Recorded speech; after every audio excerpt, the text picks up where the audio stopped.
Hello everyone, welcome to Deaf Mute Studio. I am joined by Gareth. Fondue isn't a cheese, it's a sex position, Gibson.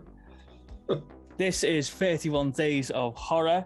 We are currently on the 22nd of October. So Gib, what is your pick for day 22? Yeah, going with an absolute classic and, you know, for obvious reasons, essential Halloween viewing. It's John Carpenter's Halloween from 1978.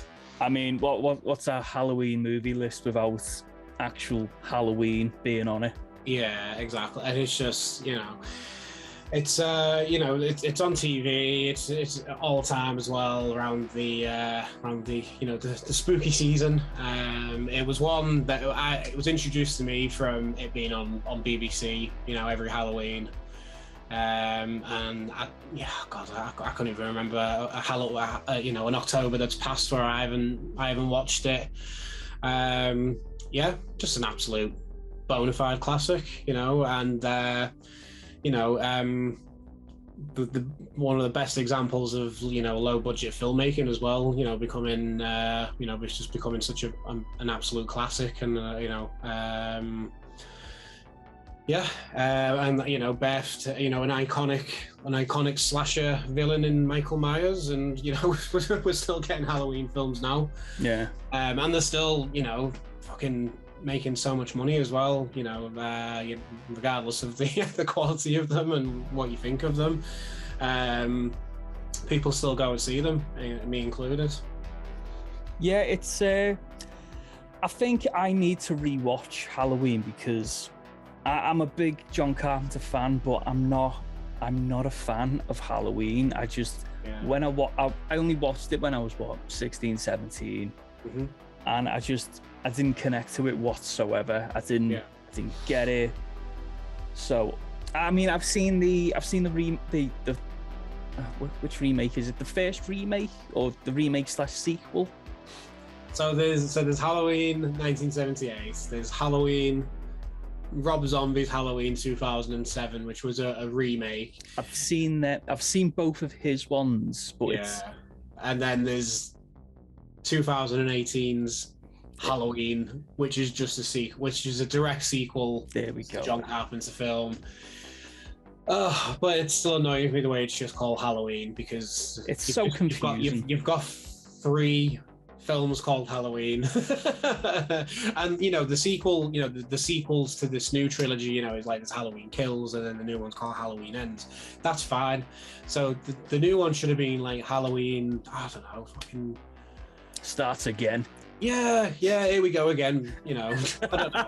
Here we go again. Anything, just so you're not having to go to, you know, Halloween 2018, Halloween 2007. Like, it's just, this is, and they did it with Scream as well this year, which just makes no sense. It's direct sequel, just call it Scream 5. Or again, just Scream something else. Yes. Scream back in action. Yeah, exactly. Scream again. Yeah, scream again. Yeah, just anything. Even if it was just something a bit. Scream louder. Yeah. Something a bit wink on the nose or whatever. Just you know, because now as well, like I've got Scream, and then I've got the new Scream on Blu-ray, like both of them together, and it just looks stupid when they're both like. Yeah. That's just collector's OCD, you know, first world problems, but you know, I digress. But Halloween is just it's just the way it's done. It's timeless. The way John Carpenter chose to shoot it back in the day as well. Everything, you know, in his wide. You know, the great use of, you know, Panavision and stuff like that, and which was, to be fair, like a lot of like his, you know, the way he shot it and stuff was kind of lost really, only up until when DVD came out and we've got widescreen, you know, because a lot of his films were all just cropped, and you know, you never really got to see, you know, his you know, how big of scope like his films were. And Halloween's one of those examples. Is like great use of just showing, you know, the big shots of the street and things like that, and just Yeah, it's just great. It's a great build up, and it was, you know, something that was. It wasn't the first slasher film to come out. Sometimes people do think it is. I still think Black Christmas is the first slasher movie, or Mario Bava's Bay of Blood, or Twitch of the Death Nerve in another country it's called. Those are what people I think is the first ever slasher, but Halloween's the one that kind of took it off, and especially like seasonal slashers as well. Yeah. You know that you end up with Friday the 13th, and you know My Bloody Valentine, and you know we were just like, well, what holiday can we set this in? And Yeah. and it kind of went from there really. And it was never wasn't an instant overnight success either. It took a little while to kind of take off. It was critically panned as well for a bit when it first came out, and then you know I didn't know that. Yeah, it took a little while until people kind of got on the train really on the and yeah, and you know kind of was the big start of a horror master really. Yeah. I don't think it was ever his intention really to kind of have a career in doing horror films. It was just kind of like Sam Raimi. He was just really fucking good at it, and but yeah, that's my pick. There's no point harping on about this. There's enough that's been already said about this film, but it's you've got to watch it in October. It's essential Halloween viewing, obviously. Yeah, I think I will give it a rewatch because I liked the 2018 sequel remake. Yeah. I didn't think Rob Zombie's films were all that bad. I'm not a big fan of Rob Zombie. But yeah, I will. I think I owe it to myself to give Halloween another chance. I think you'll. I mean, not to say that you'll end up loving it this time, but you might see it through a different lens, and especially probably being a bit more of a fan of Carpenter now as well. I'm sure you've probably seen a lot more of his films since then. You'll probably just appreciate, you'll appreciate some, probably some of his bits here and there and stuff. And obviously his amazing, his amazing score for it as well, and his theme tune, which, makes the film. I'm sure if you ever played the film without the music, I just don't think it probably works, to be honest. I mean, everyone and the Nan knows the Halloween theme tune. I feel like people who play, learn to play piano probably learn to play that. It's probably the more, the newer version of Chopsticks. It's it's probably that's probably what people use as a template first to learn how to play piano. So, but yeah, excellent pick, Gib. Like I said, it wouldn't be a Halloween recommendation without throwing in the actual Halloween film. So yeah, excellent. Yeah. For my pick, Gib, it's a film that doesn't get nearly as much love as I think it deserves. Probably means I'm already going to like it.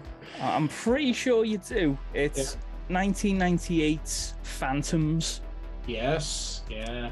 I mean, it's more well known from Ben Affleck being the bombs. Yeah.